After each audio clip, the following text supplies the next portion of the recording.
Julianne Nichols is our guest today, and she's going to share a ton of experience and wisdom that you wouldn't get unless you were a friend of hers, really honestly, or actually joined her program or did her programs, the CEO mindset. Um, we've become friends in a very short period of time. Actually, in a couple of Mhm. months, we've become trusted friends of each other, and we're going to be doing some business together. We're going to promote, and we are promoting, her program under the entrepreneurship side because, uh, you're going to learn something, I promise. And Julie Ann is the CEO and founder of JULO Strategy Global, and she'll tell you more about that in just a second. But won't you tell us how we met? What's your story? What's your vision of how we met? Oh, I like the way you did that. Well, I do know that we met as a result of a grant that we received from the state of Florida's Department of Veteran Affairs through Veterans Florida. And we also have a partner with FAVA, which is the Florida Association of Veteran Owned Businesses. And we had a joint event in Pensacola. Pensacola was one of the cities that Veterans Florida asked us to go to. And we came there. And at the time we were there, we were also invited to a great get together called PVSON, which is lots of veteran associations who all are trying to help veterans come together and learn about each other and get to know each other. And that all happened in one day. It was like we flew in, went to PVSON, and then that night we had a meet and greet in downtown Pensacola, and that is where we met. And it was amazing. We had a lot of great people show up. And the point of that was to not only help people understand what FAVOV is, which is a organization for veteran-owned businesses that supports and advocates for them, but it was also for JULO to be able to come there and talk about the CEO Mindset program that we were offering. Veterans Florida had given us several scholarships, and so we were in town to help veterans learn more about it and understand it so they could sign up and be a part of it. Yeah. And Well, so Julianne, yeah, well, we had never met, right? And so you started telling mm-mm. me about the CEO mindset, and my immediate reaction is like, yeah, I've been doing this for 24 years. We're not a startup, and we have different companies. But then your um, daring alacrity and intestinal fortitude kept coming towards me and saying, Niels, you should really think about this. And Stu's a great guy, and what they're doing with FAVOB, and we're already promoting and telling each other about each other's organizations. And under VetCV, the veteranpreneurship side is where we try to promote our friends and partners, right? And Mm-hmm. so when Stu said he was coming to town, he was going to the FAVOB or to the to PVSON, which I've been involved with for a long time with UWF, the University of West Florida, and Lori Mm-hmm. kind of put that together. Lori and I do a lot of things in the community together. Like we manage all the Veterans Week initiatives and a whole bunch of different things together. So when I met you in the morning, I think somebody said, "Oh, there's this barbecue get together networking thing tonight," and I was like, I don't really have time, but all right. So we came and had a chance to visit with you, and so then next we saw each other again in Tallahassee uh, Mm-hmm. with a bunch of legislators. Right, we're there for Veterans Week Week. and Mm-hmm. something. Yep. Yeah, and then yeah. So and then my since it's May 6th, it's this May the 4th be with you, kind of thing. I you got me and said, Niels, you got I to have go. a hard time saying no, taking no for an answer, I guess, for a Yeah. lot of reasons. I think one thing I knew about your program, I knew about VetCV a little bit. I didn't know in depth like I do now, but at the time I knew that it was a program that was really interesting to me. But I also felt like you were very well connected in Pensacola. And then I knew that if I could get you to at least take the class, you would understand what it was all about. But I also knew you were going to get something out of it. Everybody does in some way or another. It is not like anything that most people think it is. It is totally not what they expected in a Yeah. good way. And so I'll never forget the first day you were there. I asked people what they hope to get out of it, and you said, "I hope that it'll be worth the 3 hours. I have not wasted the 3 hours of my time." And you came every week. I was just like, Yeah. "That's 8 awesome." weeks is a big commitment, It is and a big commitment. it was more about inquisitiveness on my part, I think. You know, what will I get out of it? Hmm. And so for me, it was I learned some new things, not only about some things more specifically on the sales side and how to get business development message, shortened, right? Hmm. Um, and that's really important. I mean, it's more important than I ever thought it was going to be when I thought I was going to build a company and build products or services. Right. Um, and it's always been important. So I knew I was going to get something out of it. It's just a matter of when I was going to get that. But I also learned something about myself, and that came in a way of probably listening to the others in the class that Mm. never built a company before and where they're at, and also learning to be patient, to try to extract as much out of them as possible, and maybe share some tools or ideas and some landmines that I might have gone through. And you and I did a lot of that together with the class too, and that made me feel, like it was worth my time, not only to learn something for myself, but also maybe to share some things with others. Right. If we feel like we're giving back, if we're giving Right. and receiving, right? Yeah. Yeah. And a lot of times people don't realize that the room is full of your potential client, Yeah. and you get real time feedback on some of the challenges you're having from your client that you would never get in the regular world, which Right. is why I love the fact that CEO mindset, which is what we're talking about, is all about collaboration. It is not about me just getting up and talking for hours and you taking notes. It's about having discussions, talking about going through some of the challenges that you're having in your business. Or even if you're just trying to start one, what are some best practices and ideas that other people have tried or have worked or have not worked? There is so much coming at us. We are in information overload. Used to be they say that information was power. Now it is what you do with that information that is power. Mhm. And a lot of the information we receive is not always accurate.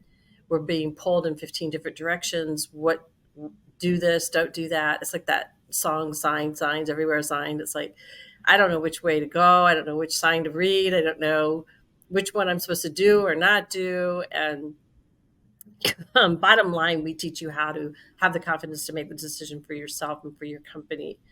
Is it always going to be right? Nope. You have to love to fail to be an entrepreneur. Mhm. You have to be okay with it. And well, and that also leads to, some cold hard facts sometimes that have to be brought up. Hmm. And it's better to get that out of the way in the beginning.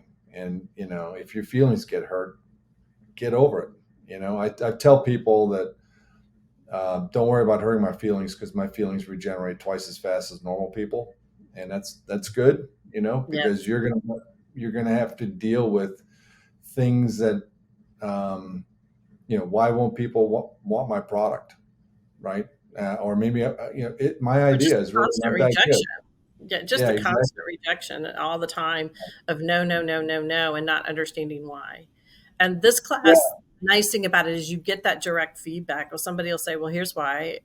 I I don't. Maybe I don't like it the way it works that way." Or it's not usually about price. It's usually about what it does for them or the results they get, and that's what people buy. People buy why, and they buy results, not how you do it. yeah, And so many people spend a lot of time explaining how that they don't really explain the why and the results. yeah. Well, and that goes to sales. And I'll tell you a quick, and I Mhm. might have shared this in the class too, but It's really hard to come up with an idea that no one's ever done before, Oh, right? yeah. That's There's probably been uh, about 5,000 people in front of you who have at least tried or thought about it. yeah, exactly. And but then the next level of difficulty is actually doing something about your idea that you thought about while watching TV on the couch, and making Right. that commitment, and doing the research, and then going to the next level, spending 2 years building a business plan, pro formas, the mechanics, or whatever it is of your business, and Mhm. and and knocking away all the reasons why your idea may not work, until you're left with, you've knocked all the bad ideas out of the way, and it's like, this is what you got, and you're still moving forward with it, right? Well, I uh, think the hardest part that people have, even just starting out, but I've had people who've been in business for many years, can't answer the basic question, why does my business exist? yeah. And Well, they think that that they know the solution to a problem, but 9 times out of 10, it's a problem your client doesn't even have or cares about.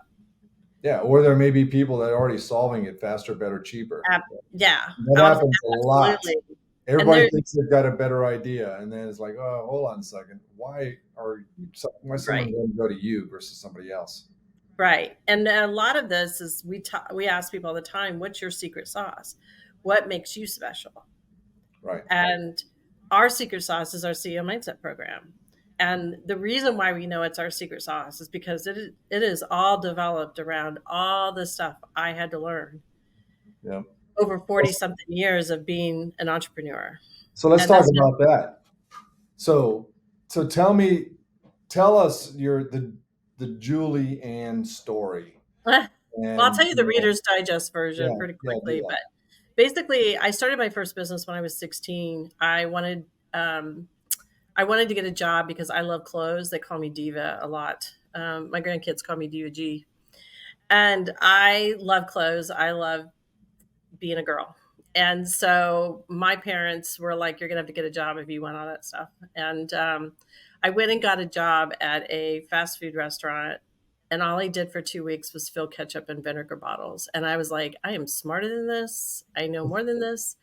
And this was like in the late 70s. I'm kind of aging myself here, but I hated it. And so I went to my mom and I told her that I really wanted to be a DJ. And at the time disco was really big and I wanted to be a mobile DJ. And so she asked me if I had a plan and I said nope, but I'll get one and I figured it out.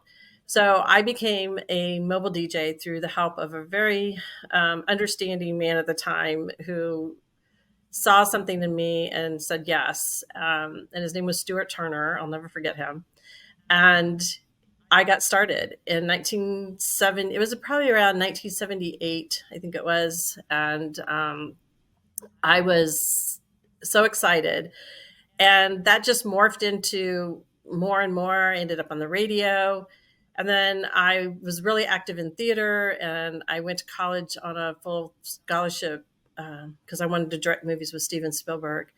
Um, then Steven Spielberg didn't call me back, so I ended up getting married, having kids, and I was DJing at night. And then by day, I had a job as a paralegal for a law firm, and that was um, a really stable job. And at the time, I was married. I had a 2 and a 5-year-old, and that was in the 80s. And I was really struggling with what did I really want to do.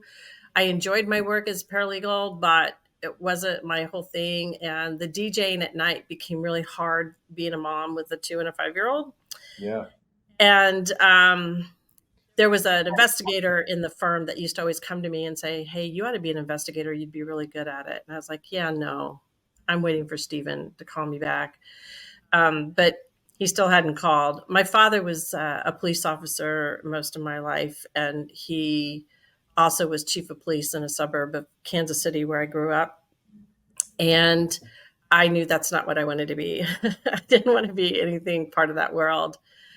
But during the 80s, when you are a working mom, you didn't get some of the privileges that they have now. Like, working from home wasn't even an option, not even remotely.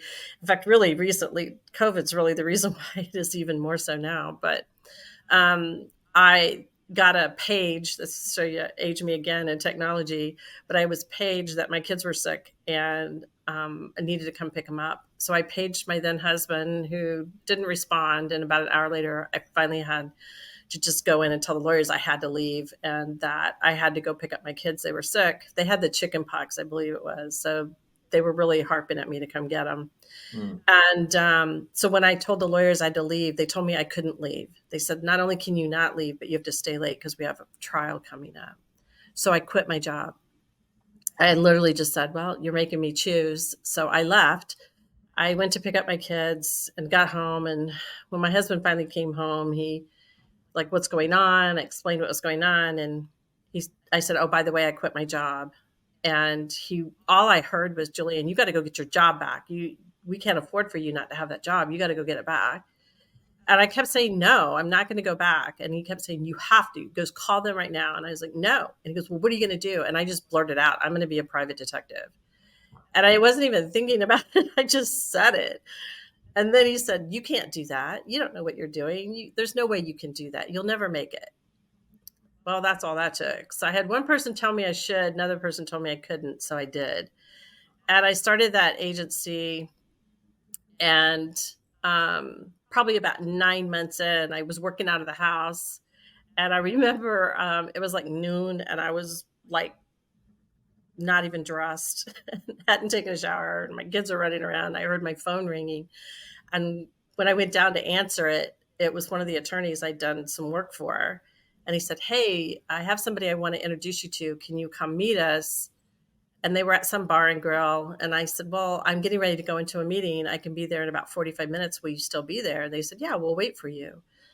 And that meeting was getting the kids next door and getting a shower and look decent. So I got to the bar and he introduced me to the head of the Workers' Compensation Fraud Division for the state of Kansas. And he asked me, do you do surveillance? And I was like, in my head, I was like, I don't even know what he's talking about. And I just blurted out, yes. So he started asking me questions. And I said, well, I've got some questions. And I just started asking questions that I thought you needed to know. And to him, it sounded like I knew what I was talking about.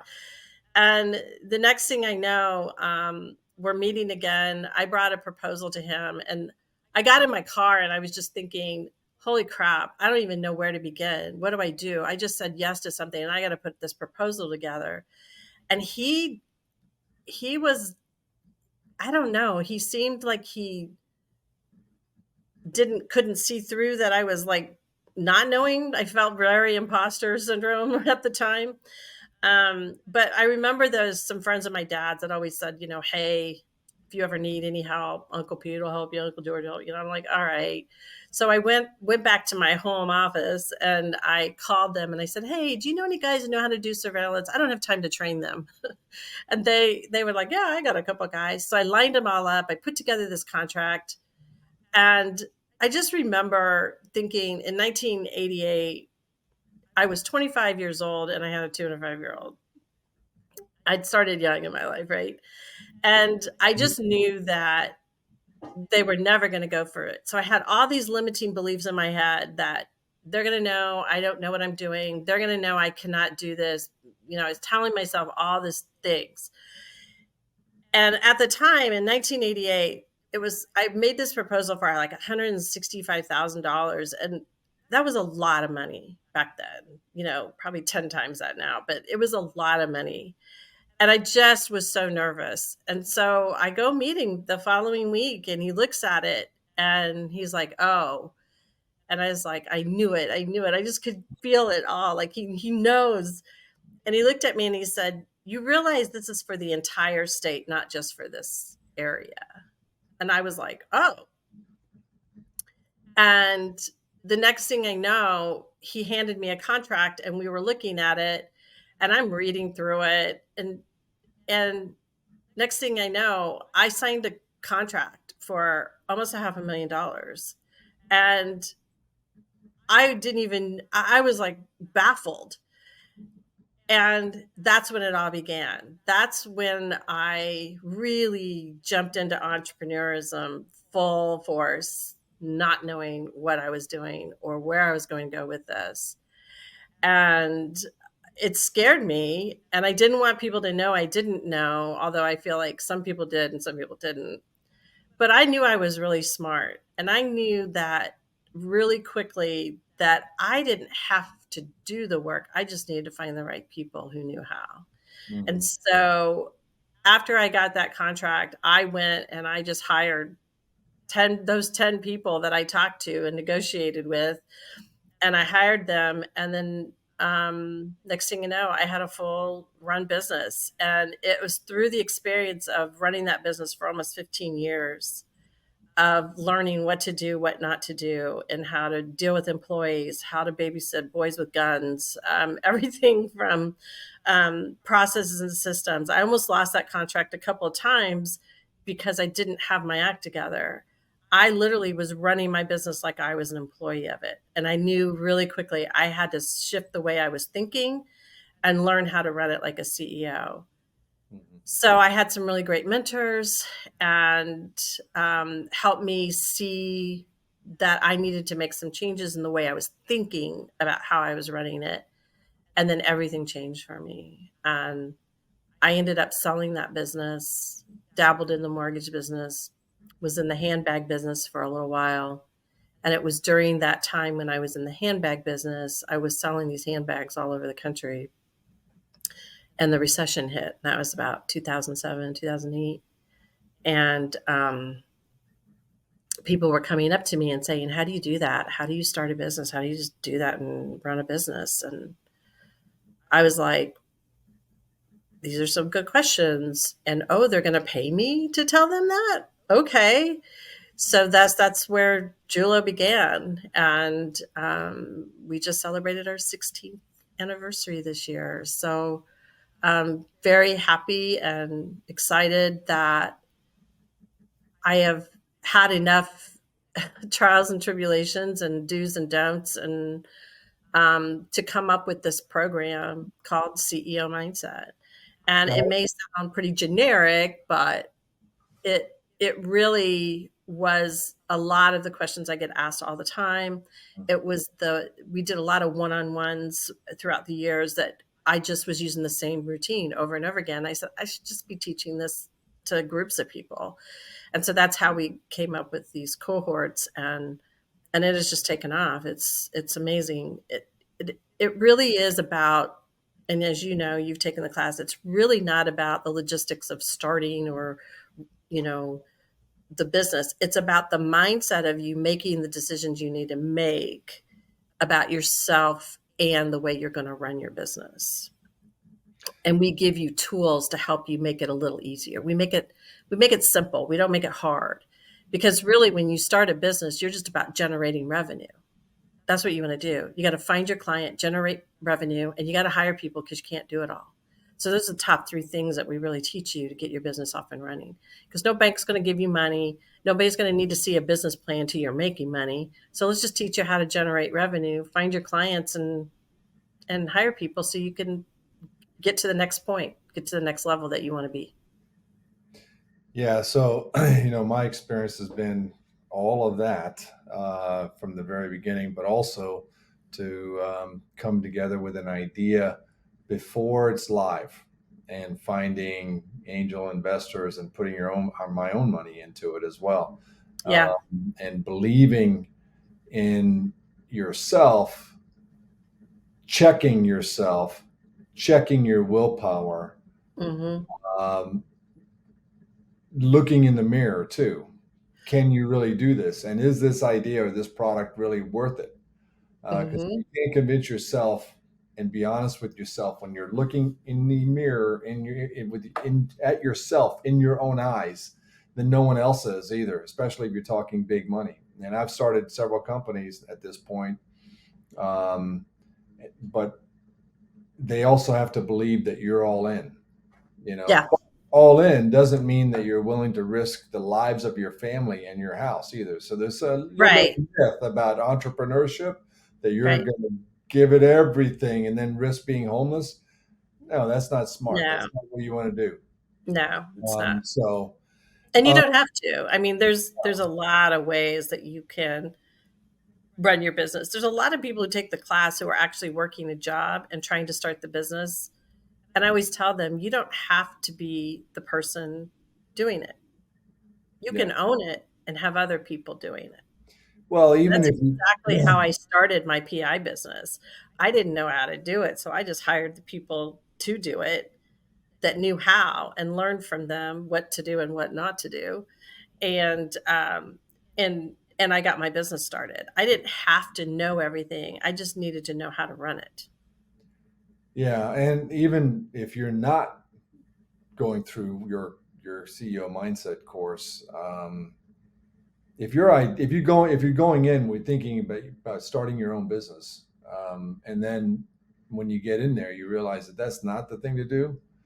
I think you You'll can find out learn. really quick when you go through CO mindset whether it's a Right. business or not. And but that doesn't mean there's no more value, in my opinion, because it could be that, you just realize that, it is not as the grass is not that green over there. And Yeah, maybe you can do really, really well by supporting the mission and the vision of someone else. And maybe it helps you think more like your leadership, and maybe that mhm, helps with your career, because all I care about, whatever asset I deploy, it's got to have an ROI, right? And my mhm, internal required rate of return, or in finance we call it the IRR, is depending on what it is I'm spending money on, but generally it's never less than 20%, but it's usually around mhm, 40%. So if I put $1 in, I better get $1.40 back, right? Well, let me put it this way: I better get $2.40 back. I want 40% back, right? mhm, So um, again, going through the classes, if it turns out that, and we had some people in the class that I was going through with you, and in my opinion, it's like, I don't think that's a real business. I don't think you're going to be the right person to lead it. And there's some very frank discussions that need to come out, because it's better to get that squared away up front, or you're yeah, hit with that in your face and you still have a way to overcome. You redirect, you have a rudder check or whatever the case may be, and you come back with an enhancement on the plan, and you're falling right. forward. Because if you're not willing to fall forward about a million times in business, you have no business You're gonna fail so many being in business. times, and you just keep getting up and I always describe it like those punching clowns, that fall down and bounce back up all the time. I guess I'm aging myself again. I know we used to have these when I was a kid, but you punch it and it would just bounce back up. And you're like, that's how you feel. Like you're constantly Oh doing yeah. that. But the But thing you is you got feel to the learn wins, from each. those wins, and the affirmation about when someone actually believes in you, right? Right. Right. And they do it. That's another thing. And one other thing too, I remember when I was doing, I started Contact Intelligence, which is one of our other companies, a sister company of VetCV, um, doing the business plan and the performance. And I was sitting there thinking, I know a lot of people in this industry. That's why I'm doing this, because this industry needs this software solution.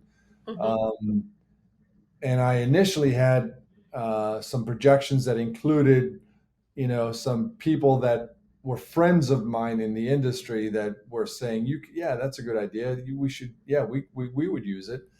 And I Hmm. included those in my performance. And then at the very end, I took them all out, because I don't want to rely on someone that's my friend necessarily, or family, to fund this project. I want it to live and breathe on its own, not because of my personal relationship. And I was a little bit sad about doing it too, because it's like, man, I hope these people that they put their money where their mouth is on one hand, but I don't want to include that in my performa with potential other investors, right? Because they don't know them, and it's my word that they're buying, right? At the same time, so I took Hmm. them out, and it took about 13 years before the first person that was on that list became a client. Right. But they eventually got it. Well, you mentioned something earlier too. Now you're doing this through FAVOP. That's how we met. Not through FAVOP, but through the Florida Veterans Yeah, Department so of Veterans Veterans Affairs. Florida, who gets grants through the Right. Department of Veteran Affairs. Yeah. But you do this. You don't have to be a Florida resident to go through this program. As a matter of fact, you don't even have to be a veteran, right? You can still Oh, go no, no. through. This program So is open to anybody who is an entrepreneur or in a management position in a company. right, We had several veterans in the class who were in a management position in a company, not necessarily owning it. right, And it's just as important if you're running, if you're an executive director for a nonprofit or a sales director or anything like that, and you manage people, CEO mindset is really good for you. It right. teaches you how to be the CEO of your role. Yeah. And by understanding what the CEO needs, helps you make you a better leader. And it also helps you understand the why behind why he asks you or why he or she asks you for whatever they're needing as well. And you can anticipate um, Mhm. instinctively and confidently what needs to happen. Right. We've had several people who were in C-suite positions who came through our program for big companies, Dell, Blooming Brands. I mean, there's a bunch of them that just they come through and they take the class because they don't know how to be entrepreneur.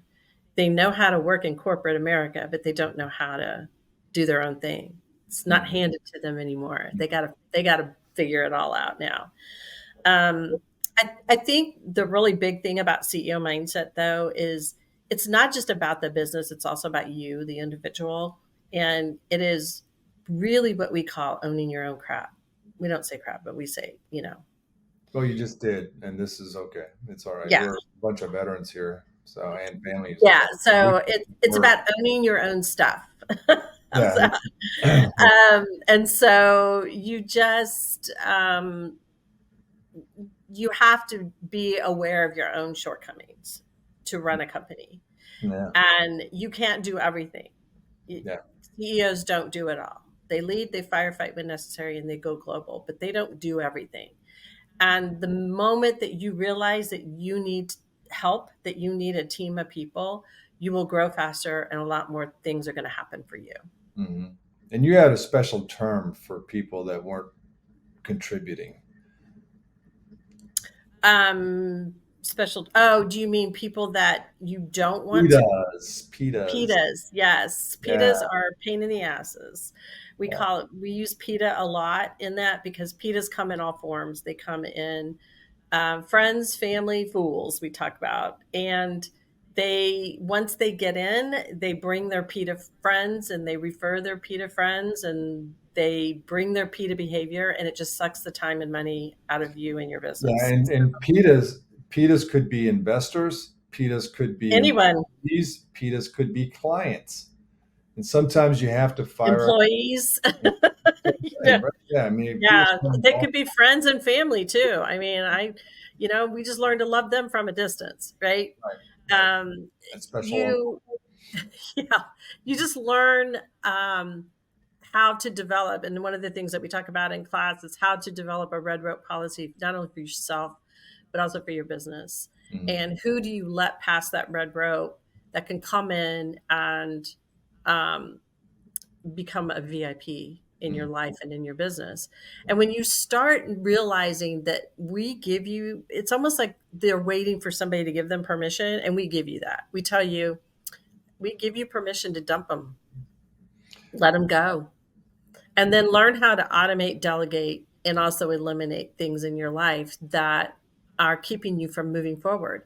And there's all kinds of things, and everybody's different on what are those things that keep you from moving forward. And a lot of it is just you got to look in the mirror and it's you. It's everything from fear of something, fear of fear of success, fear of failure, fear of not knowing enough, fear of what other people think, fear of not I mean it's just like there's fear of everything in there, and then all the things that are keeping you from moving forward, and you end up looking at it, they're really all just excuses. And so once you realize that and you just go, okay, I can get past this, I just need to figure out what that looks like. What does that look like for me? Yeah, and I think some of the things I learned early on was, thrive on chaos when you have to, just move, Mm, move through it, and also thrive on rejection. from a statistic that really ties to the sales side of it. Hmm. Because statistically, if your product is decent and people really need it, people's normal visceral reaction is no, right? And so you have to volume of activity and pushing forward with that daring alacrity or absolute pure willpower is sometimes what it takes, Well, I to, think sometimes you have to be okay with just walking away. Like and that sometimes you too, need to. or walk Uh, around, or yeah. crawl under, or climb over, whatever Right. it is, or Right. stop and say, No. no, this is not a good idea anymore. I need to, go back, Right. That's why we retreat talk about a and good find red another rope day, policy. right? Yeah, we talk about a good red rope policy, and the fact that you can prevent a lot of PETAs from getting past your red rope and getting, caught up in your thing. Now, is it 100% guaranteed? Hell no. I can Right. tell you that. Um, After 40 something years, I'm still learning, what do PETAs look like in some instances. A lot of times we create the PETA, we get desperate and we don't follow our own process systems. We don't follow our own procedures. I tell this story all the time in class about hiring my dad. Um, and my dad was retired from being a chief of police, and I needed somebody who could help me, um, manage these investigators that I had and manage the surveillance that we had tons and tons of it. I mean, we were doing surveillance 24/7, 7 days a week. I mean, it was just crazy how much we were getting done. And I needed help, and he was willing and able to do it. And my mom ended up being my um, office manager, and she was awesome. Um, and there came a time when I was going through reviewing all of the reports before they went back to the state, and I was reviewing my dad's, and I'm like, oh my gosh, what is going on here? So I had to call my dad in to the office, and it was kind of a role reversal. Like I was the parent, he was a kid, and he's sitting across the desk from me. And he'd been working for me for a while now, but for some reason, I could tell there was a shift, in his in what was going on with him. And so I just scooted the reports over to him and I said, "Dad, can you tell me what happens every day at 3:15 that you lose the subject?"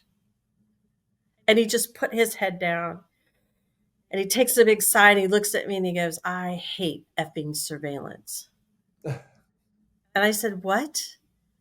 And he says, "I hate surveillance. I don't like doing it." And I was like, "When were you going to let me know? I've Mm. never liked doing it. I'm just doing you a favor, Julianne." And I was so mad. I was so mad at him because we had to redo that 2 weeks worth of work for free, basically. We had to go back and redo all of it. And there was no way I was going to be able to send in a report and then have him get on the stand and have to say, well, at 3:15 every day, I'm done. I'm done working. So I just lose the subject. Like that is not going to work. And I was angry with him and I just looked at him and he just kept telling me, "I'm doing you a favor." And finally I just said, "Well, you know what, Dad? Maybe I just don't need your help." And he was like, "What does that mean?" I go, "I don't think I need you. And especially with this." And he goes, "Are you firing me?" And I said, "Yes, I am." And he looked at me and he goes, "Fine. I'm going to go be a clown in the circus." And he did. Literally went and became a clown with the Shriners. Oh, good. Yeah. So it was like, fine, he got to go do what he wanted to do. But Yeah. there was a little tension between he and I for a long time Yeah. because of that. We were a lot alike. Was probably part of our problem. Mm. But my mom was the one who taught me the lesson though. My mom was said to me, "You never interviewed your father for the job. And if you'd have asked him the questions that you asked the other investigators, you would have found out that when he was a police officer, he never liked vice. He never liked surveillance. Mm. He literally was here to help you." Yeah. And so this is what I call creating the PETA. that I created the Peter. It was my fault because I didn't follow my own process Hmm. with friends and family. We always say, be careful when you hire friends and family. Yeah. And you got to follow the same process that you would anybody else, in order to, you know, get some of these things, keep some of these things from happening.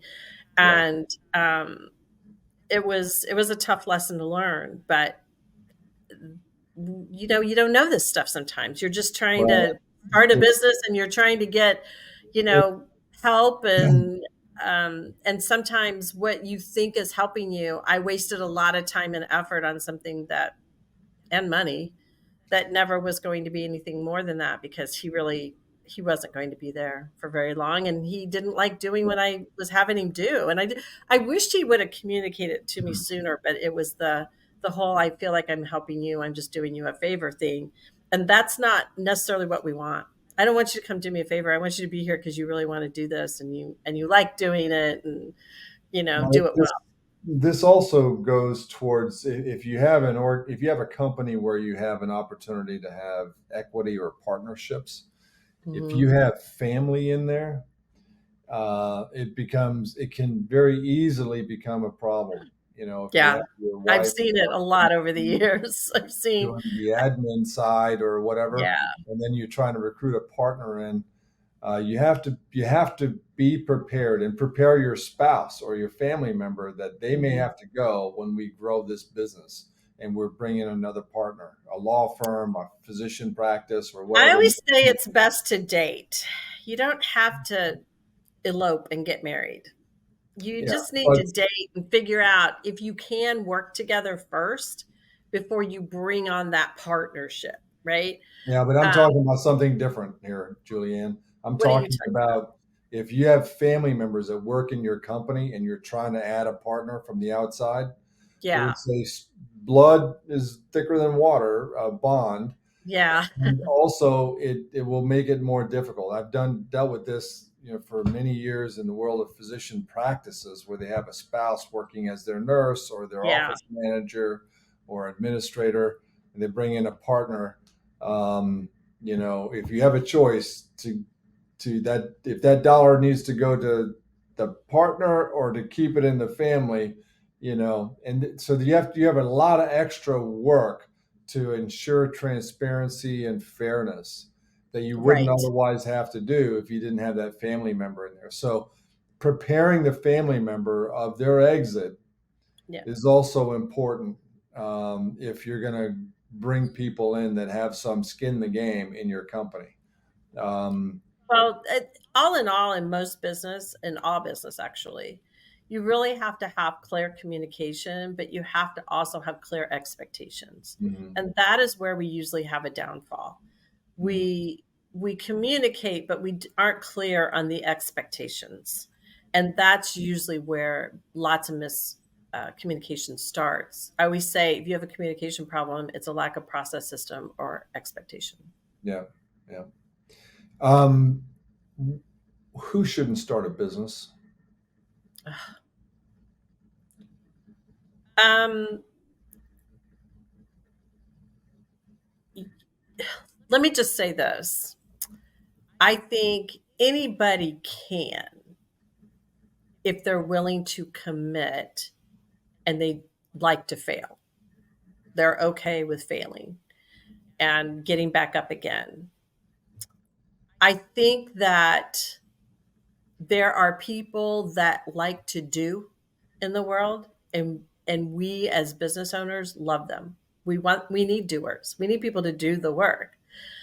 So if you're a doer and you like doing things and you like doing the work, but you don't like managing people or you don't like running things, I it would not be for you.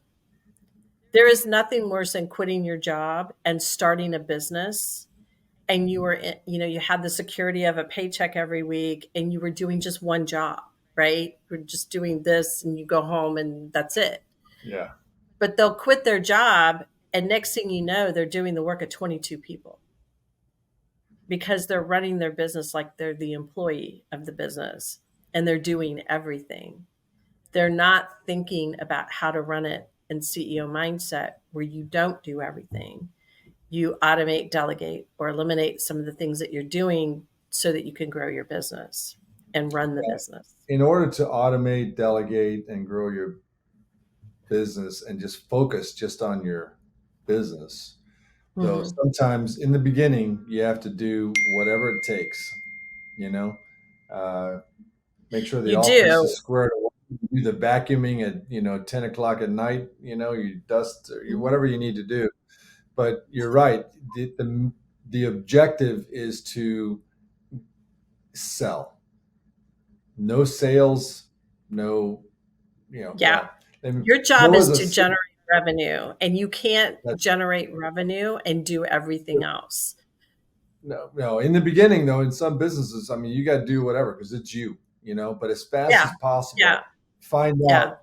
Because it's the net present value analysis. You do this, it's going to cost you. Your opportunity cost is that you don't do this, and that has a higher net present value. And that's a Mhm. finance term or whatever. But I remember there Well, was a I think sister. There I was think a people there was a get sister. scared. Yeah, I I just think wanted to share this. There was a uh, sister many years ago when I worked at a Catholic organization. I don't know. She was probably 200 years old. I don't know. But she was short and she wore glasses and she looked at me and she said, Niels, don't forget, no margin, no mission. And I read read the story around those words, and I understood mhm. it. And she was absolutely right. So even No, nonprofits, or if you don't have revenue, you can't do anything. you nope. know and you It's got all to about retain, you generating got to stay in revenue. the black, or else you won't be able to continue your mission. That's So right. even People think revenue. think nonprofits about the 10 cup mentality, walking around with the 10 cup. Can I have some money, please? Can I have some money, please? And it's not. It's a business. It just has a tax status of nonprofit. And you have to make money to serve the people that you want to serve.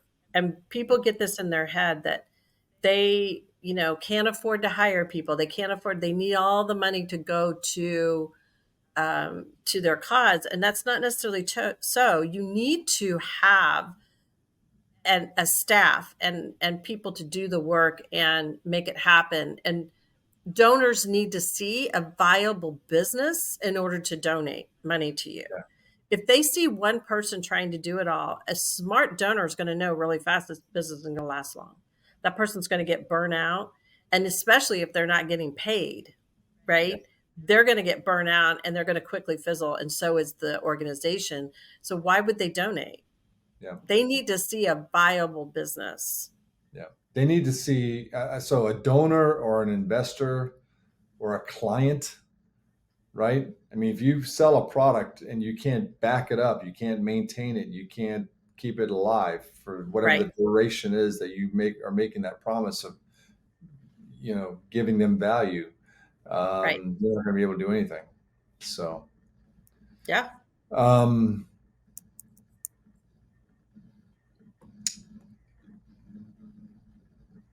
somebody told me a long time ago that you should always hire people that are smarter than you. That's So I tell people proudly that I'm the dumbest guy in the company, or I try to be. What are your thoughts about how to hire successfully? I am still trying to figure that out. After all these years, I have hired and fired and so much over the years. I think um, you have to understand since 1978 to now, I've gone through lots of technology, lots of ways of doing business, lots of attitudes around business and how people work. Um, what I find today is the pandemic really hurt the average business owner in the way people and their expectations about working. Hmm. And it is really hard to um, manage people remotely. And it's also very hard to manage people in the mindset of this information world of overload. Hmm. Um, People are being told what to do and what not to do 15,000 times a day in different ways. And one person will say, well, if your boss is doing this, then they're wrong. If they're doing this, they're right. If they're doing this, they're wrong. And you're constantly having to overcome all of these things that are going on. And so hiring people is really about finding the right people who believe in what you're doing, but also, are we hiring for the role and not for the person? I have been guilty of hiring for the person and not for the role, i.e., my dad, right? Hmm. Um, and since then, you would think I'd learn, but what I have found is you hire slow and fire fast. And when you hire slow, you're making sure they're going to be the right fit for the role. And then you give it so much time. And then once that time goes by, if they're not making you money or they are costing you money, they got to go. Hmm. No doubt about it. And they got to Um, go. They've got to go quick. And I've also been guilty mm, of holding on to people, especially during the recession or the economic yeah. Oh downturn. yeah. I'll Well, hold it's on to it's a people. lot. It's a pain to hire and fire people. There's a training period. There's the time you Yeah. spend working with people to get them up to speed. Yeah, they And say it costs about 6 to 7 times as much to recruit somebody new and than it does to keep somebody, yeah, unless those unless guys they're are costing you cool. money, Then you got to get rid of them, and you then got you to got to get let them the go. greatest good for the greatest number. Yep. That's my, my. I was a medic, as you know, or a corpsman, so that's one of the things we learn in triage, and I apply it in business. Um, but I've also held on to people longer, and I've kind of got, I told you my feelings regenerate really fastly, really quickly, but I've held on to people, and then as soon as during economic times, right, they were tough for them, and Hmm. then I mean I'm not ashamed to admit I went for twice. I've gone for over a year in a row without paying myself over Yeah. these years because That's I that's paid not for people. unusual. I A lot paid, of times we will, as the owners, as long as we're paying, it's like having children. Employees are like having children. As right. long as they're fed and taken care of and the business is going good, great. I'll get mine later, right? But Well, I'm in a position where I can do that now. I wasn't before. right. And so I had to really make sure that I didn't put myself into a position where I was hurting, at the detriment of myself, right? Yeah. And you have to think about that.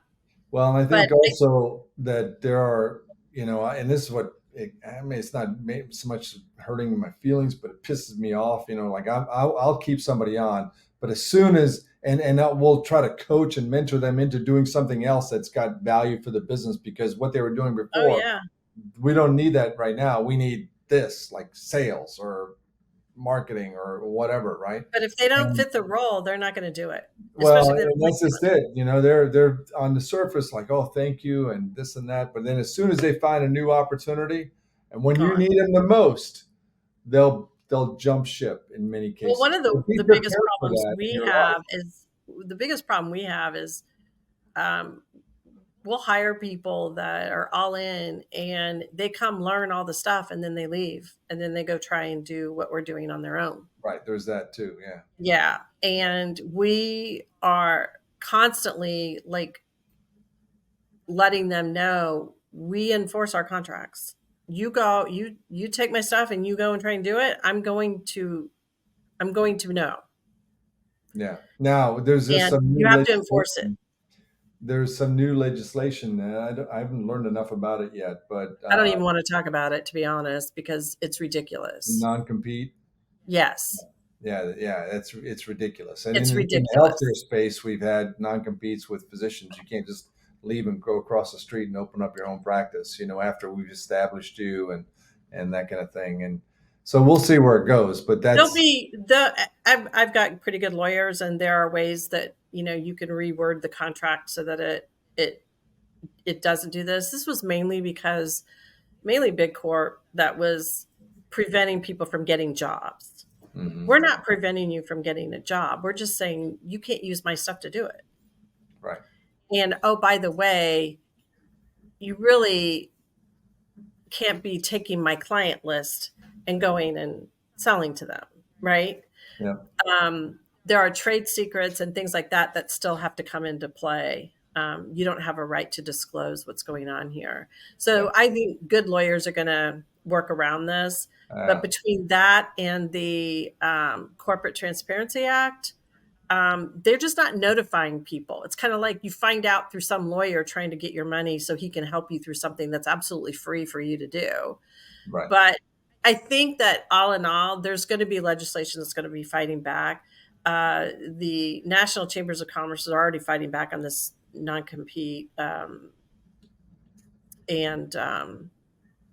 Yeah, we'll see what happens. I think for all the reasons, those of us who have built, we don't want it to be well, nobody so does. I'm not right. trying to prevent you from getting a job, but I also don't want you taking my stuff and doing it. Yeah, it's no You know, different than just reaching in my pocket or coming to my house and taking my stuff. yeah. It's the Or same, taking my client list and going and same, selling to same them. thing. Yeah, exactly. Yeah, Um, it's not right. let me ask you another question. What Tell me about one thing that you had kept you up at night and what you did to solve for it. And then tell me if there's anything that's keeping you up at night now. I think for me, the biggest thing I think, and most entrepreneurs have this, is being prepared for success. The worst thing that you can do is go out and sell, sell, sell, and then it comes and you're not prepared. Yeah, And well, I I have people who go out and sell and sell and sell and sell and sell. And then everybody goes, okay, I'm going to start saying yes, yes, yes, yes, yes. And then they're overwhelmed. And this is usually when we get them, is in this overwhelmed stage. And for me, we've had a lot of success in this past year. And um, my always is, are we ready for this next step? I mean, we have other states now calling us, and so are we ready for that? And Mhm. what do we need to do to be prepared?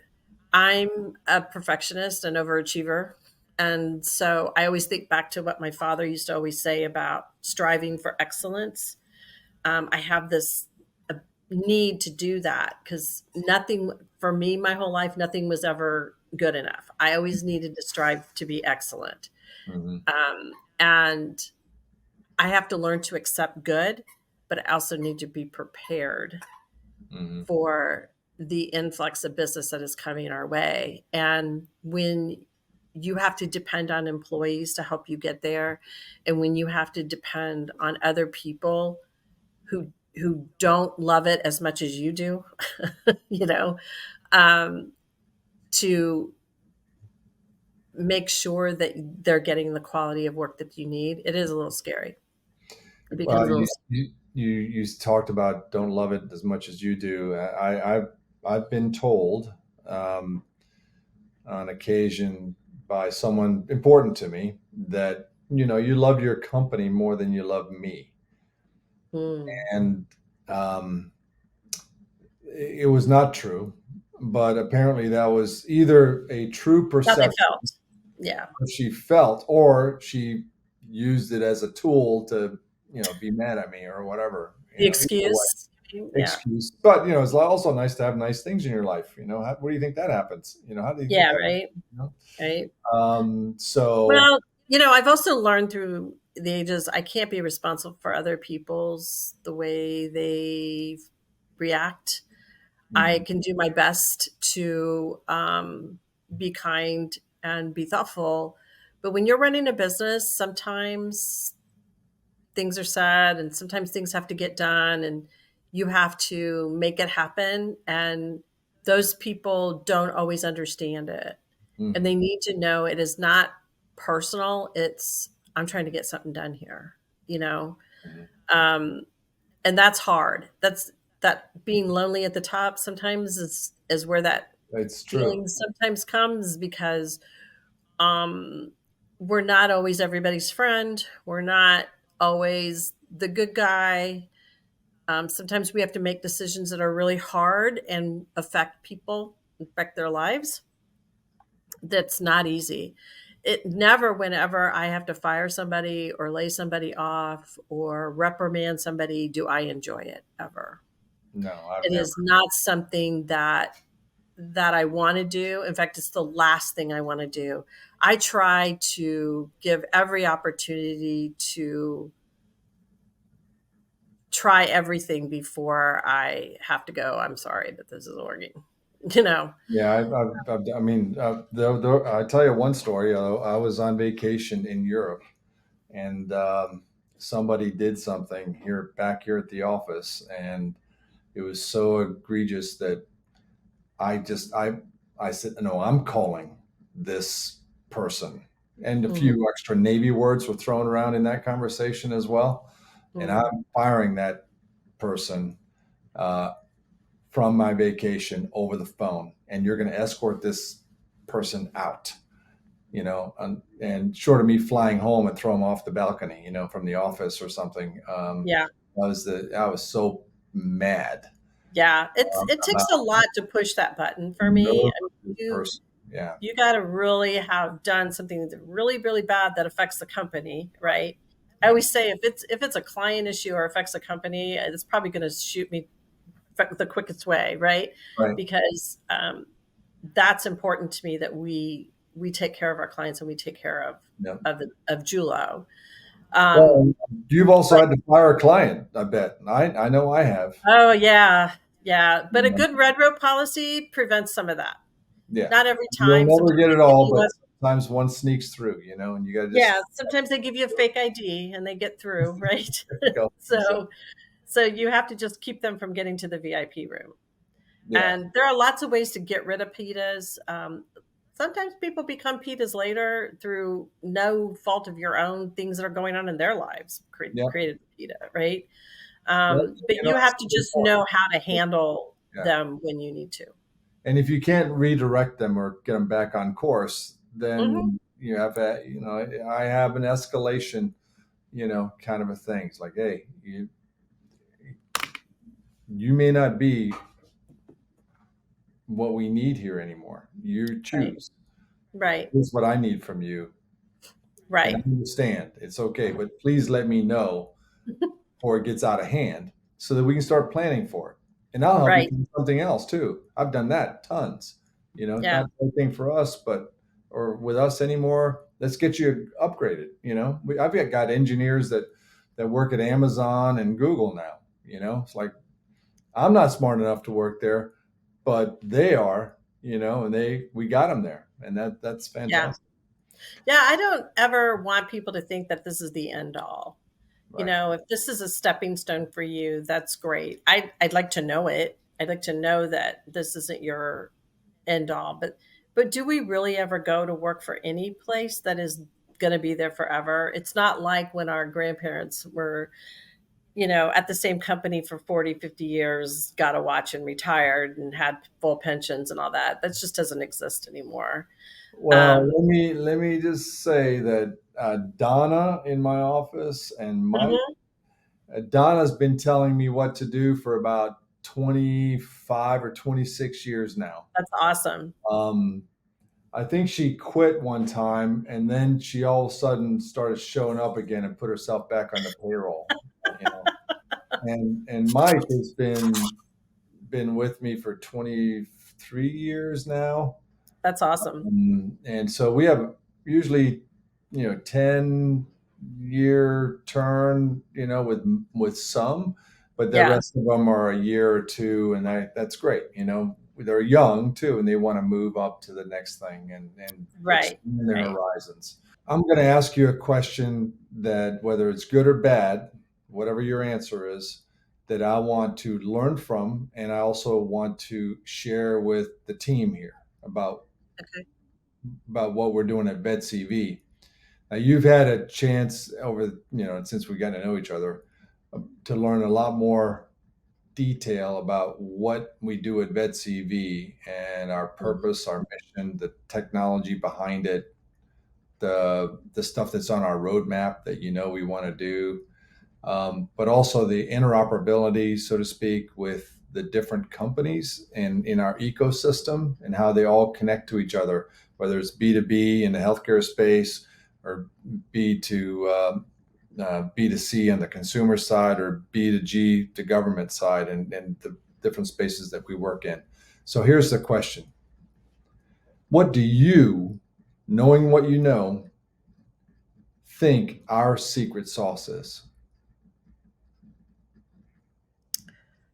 I think it is access in one place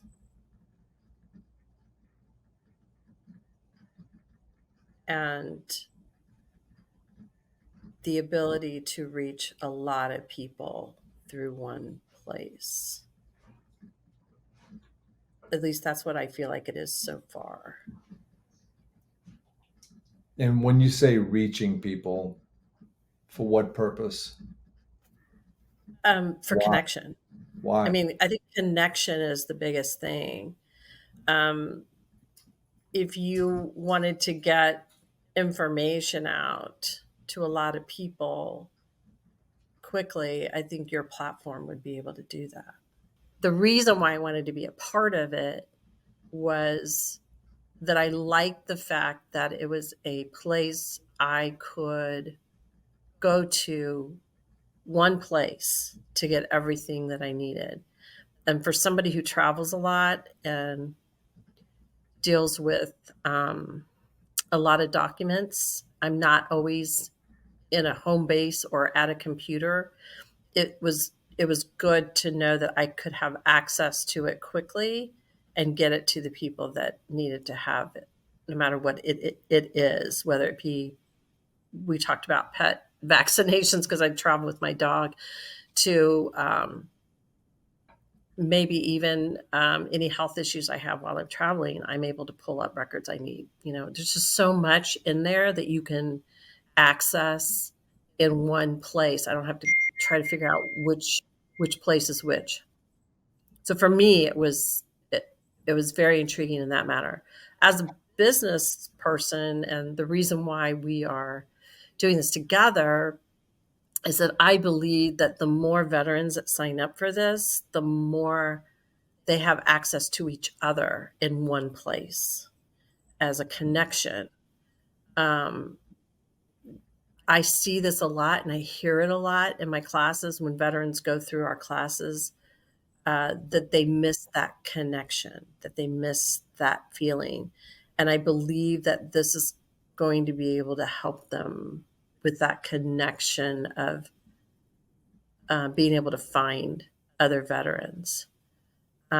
I know it does a whole lot more than that, but those are the first two things that come to mind. For us, we have access to a lot of veterans who come through our program. And so the sooner we can get them signed up on your program to help them, a lot of the requirements that we have to have, they need and they struggle to find them. Where your platform, it would be right there and easy to access and send over to us. So for that, I think it's a really good format. But I think just in general, I think it can do so much more. And I think the connection in one place is the secret sauce. That's just my I opinion. thank you. I thank you for that. You've heard me say this, right? We use technology, and I'll use a Latin term, bonum non malus, good, not evil, right? We use our Hmm. technology for that. And the sole purpose is to connect things. Now, if you connect things, that means also sometimes you can use those connections to detect things. And when you Hmm. detect things, that maybe we can expedite, the introduction to things that you didn't know you needed, that would help you. Hmm. Hmm. Um, we have friends and partners like you that are experts in, helping someone get that CEO mindset when you need Right. that part in your life. We have a Right. place, you talked about it, where you can store your insurance information or your immunizations. But I Hmm. don't run around every day thinking about I need my immunization stuff to show to people, but just in case it's there. But when you do need it, you need it quickly. And That's a right. lot of times it's Just in not case. in a quick place to find it. And Yeah. having somebody who is been nomading for the last couple of years, Right. it is a No. great platform for me for that purpose.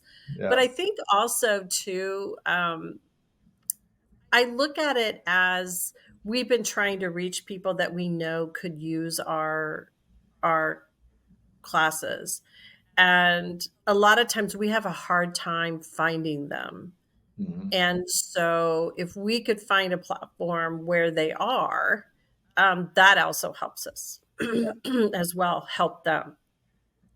And not just them, but other resources as well. You know, we want to collaborate in the spirit of competition to help veterans and any entrepreneur actually that is needing help.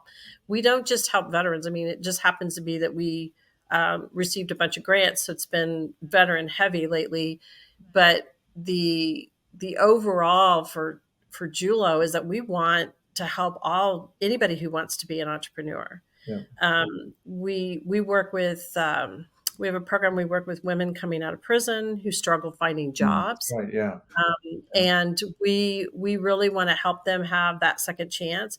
A lot of times they can't find a job because of their stigma, and so we try to help them create a legitimate job for themselves so they at least can generate revenue, Yeah. or give them the confidence to be able to walk into a job interview and um, show the value of what they have, what their worth is.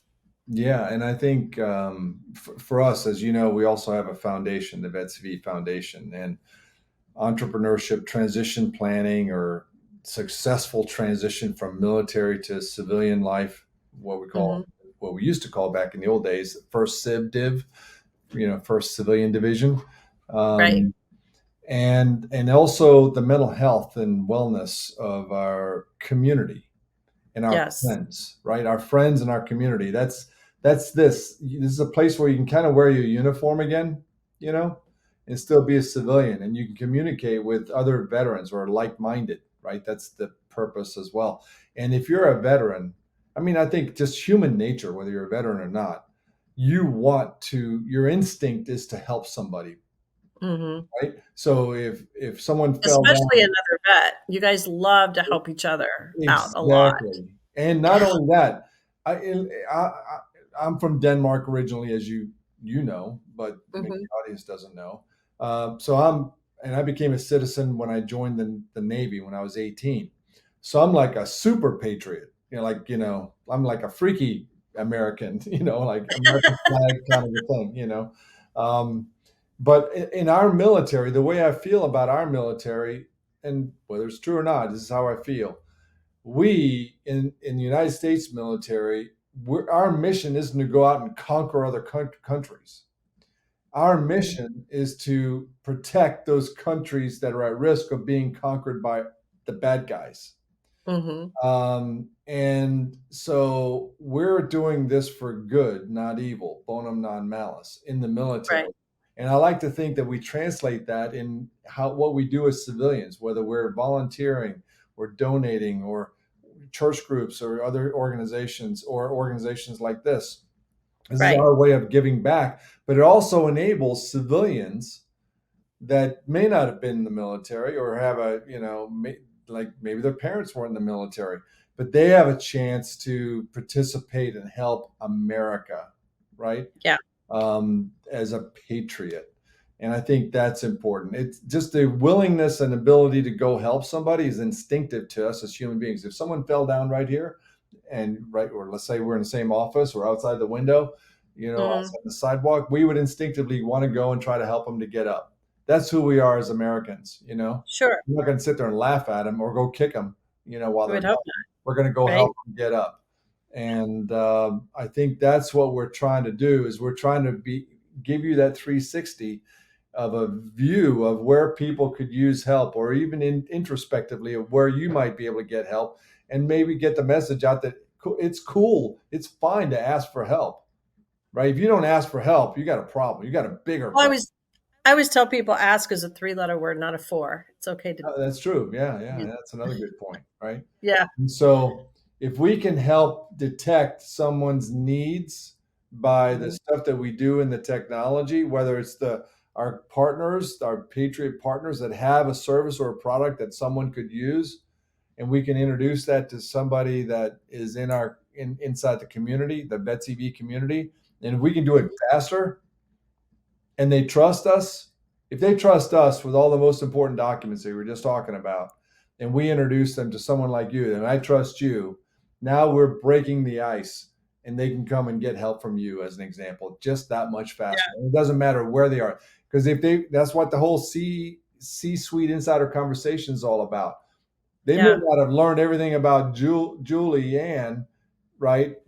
Because they didn't sit at the lunch table next to us, while we're eating lunch or having a drink or right, whatever.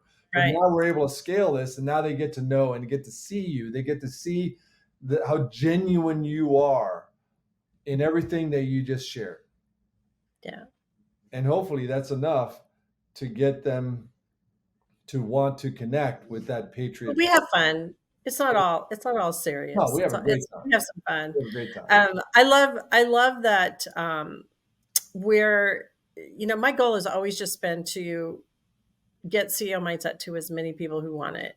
And what I'm finding is they don't know that they need it. Because a lot of people, when they're starting a business or when they're in overwhelm, they can't see past that. They Mhm. don't realize that there is nirvana on the other side called CEO mindset. Right. And a lot of times it takes a little persuading to get them to see it, to understand that they need it, and to invest in it. Yeah. We are constantly looking for partners who want to sponsor people to go through this program, whether they're veterans, minorities, women, anybody. If you want to come through this program, we will find a way to make it happen. Mhm. We believe in this product. It's not going on 16 years now, and it's been developed over the years and improved quite a bit, I would like to say. And it is a great opportunity for you to kind of get started or at least get a reboot on where you're going to go with your business. Yeah. And that is what's important. It is all the stuff they don't teach you in business school.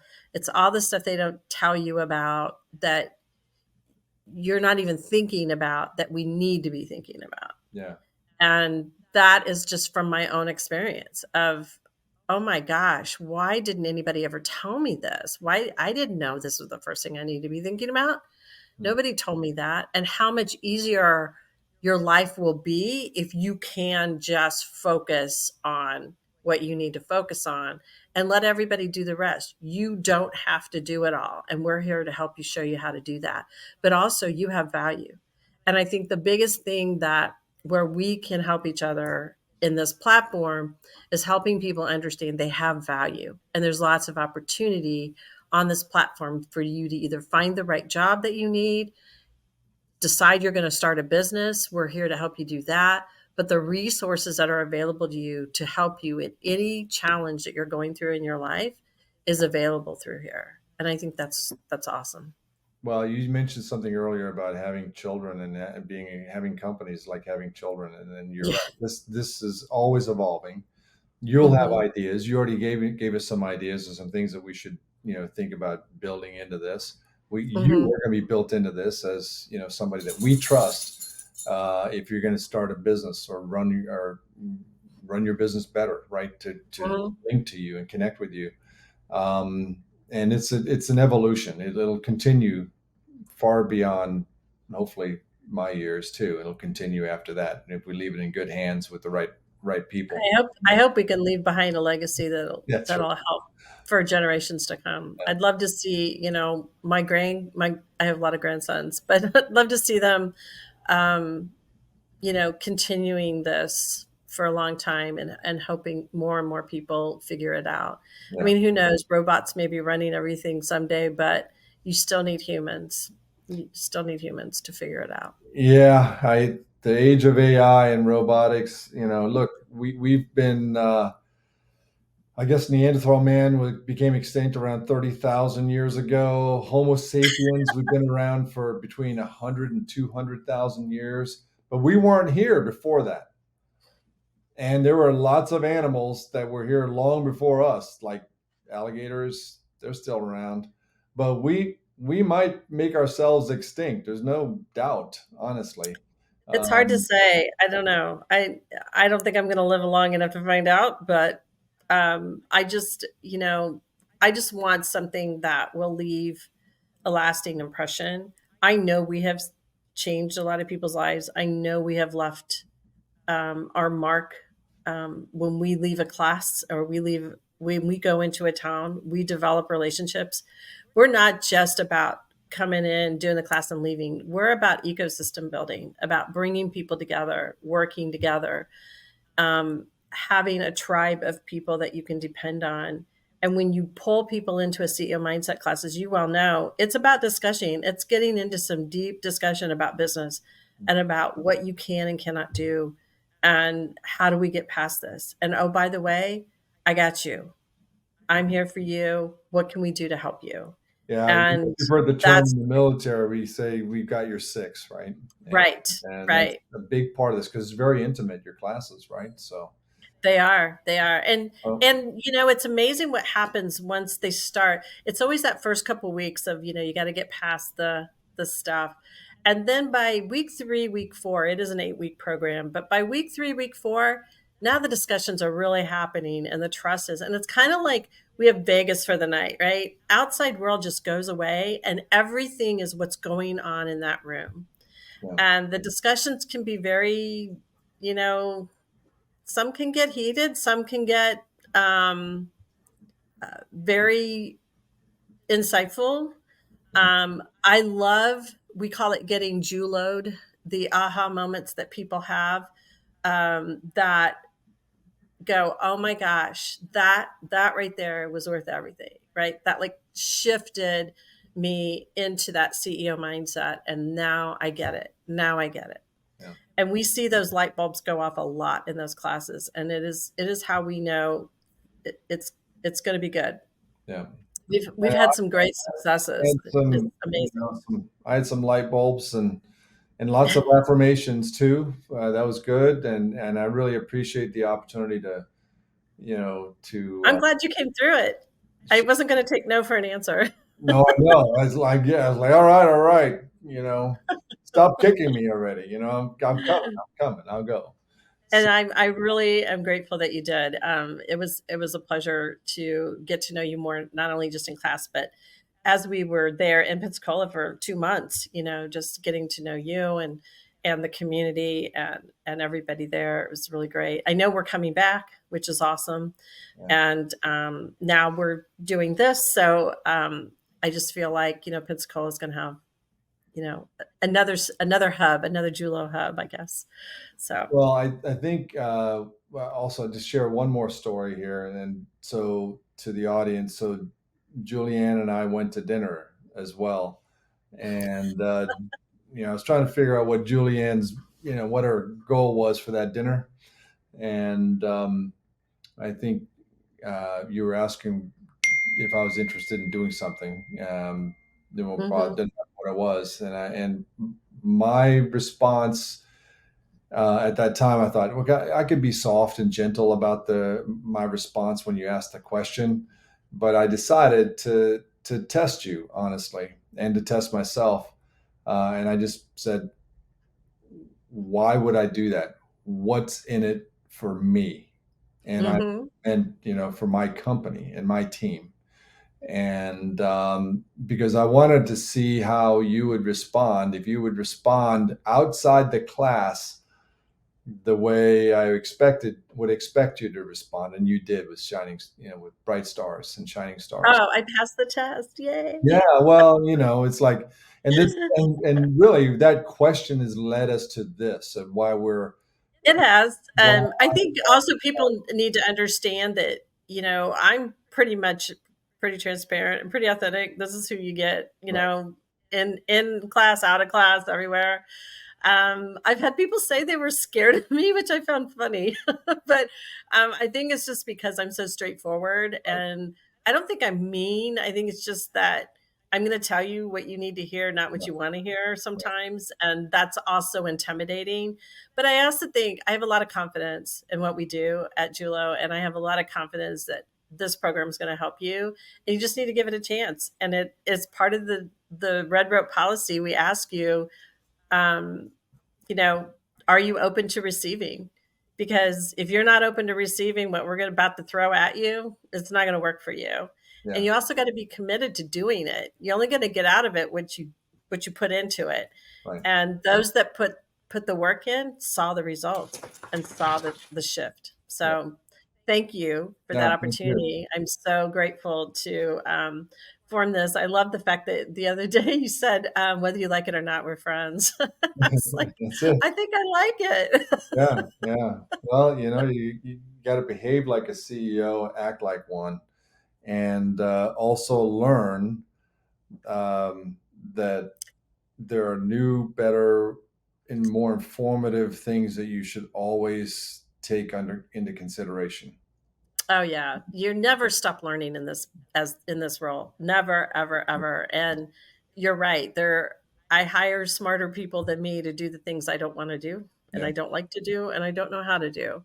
But I know how to do this and I'm good at it. And I want to train other people who want to do that. And that is currently what we're doing is training other facilitators right now. And it's a challenge, but I know we're going to get there, and it's going to be great. Right. Just Well, wait. I think that was kind of what you're leading towards, but I thought, okay, I was flattered by the ask, but I Yeah. want to look at a much, much, much bigger picture that was Yeah. valuable. And I was like, okay, let's do And it. that's what we're doing now, right? Yeah. Yeah. And Yeah. the friend comment. Let me just share one last thought on this. I used to say, and I haven't thought about it in a long time, but I'll bring it up again. I said to myself, I wonder what it would be like if you could do business with your very best friends. That Hmm. means that they were forgiving when something wasn't quite right. They're willing to tell you honestly without trying not to hurt your feelings too much, but understood where that line is, right? Like sometimes you have to be very Right. clear and frank with somebody. And that's Um, rare to find. that's right. But imagine how successful and how fast we could increase the speed to success if we did business with people we trust and are Yeah. become best friends. Because then I'll sit here and like I got a couple of calls today. It just kills me. In a good way from people that are client. One was a client, a former client. The other one's a current client and that called and just said, "Hey, literally someone said I was at the car wash and I met this person and I just texted you her phone number because she needs you." And I'm like, I haven't talked to you, Jim, in 2 years, right? I've had that happen where there was a time here recently. I thought my name was on a billboard or something somewhere because I was just getting the weirdest calls, and it was like, I heard you speak 6 years ago at such and such conference, and now I'm ready. Yeah, Because our big line is whenever somebody isn't ready for us, we just say, call us when you're ready. We understand now might not be a good time. And I just was starting to get these. It was like very strange. It was like, I met you at a conference. I yeah, heard you speak somewhere or something, and now I'm ready. yeah. Now I'm ready to do the work. So Well, it's that exciting. that that ties to when you were talking about there's so much that the vault can do for you, right? Hmm. But yeah, so you can look at it. There's a lot of stuff you can do, but I always think about it. Just be curious. Just get an idea of what's the stuff is that's in there because Yeah. curriculum vitae, right, or CV Hmm. means life record in Latin. And Right. so you have your whole life to do stuff, right? And you only need certain things when you are ready. Otherwise, Yeah. you'll ignore it. Like if I just bought a new car and I spent the last 3 months figuring out what new car I wanted, if I just bought that new car today, tomorrow I could care less about buying a new car. I may need to think about getting a better job so I can pay for that car, you Yeah. know, or go on vacation or just my, I need to find a doctor for my child or whatever. That's what matters then.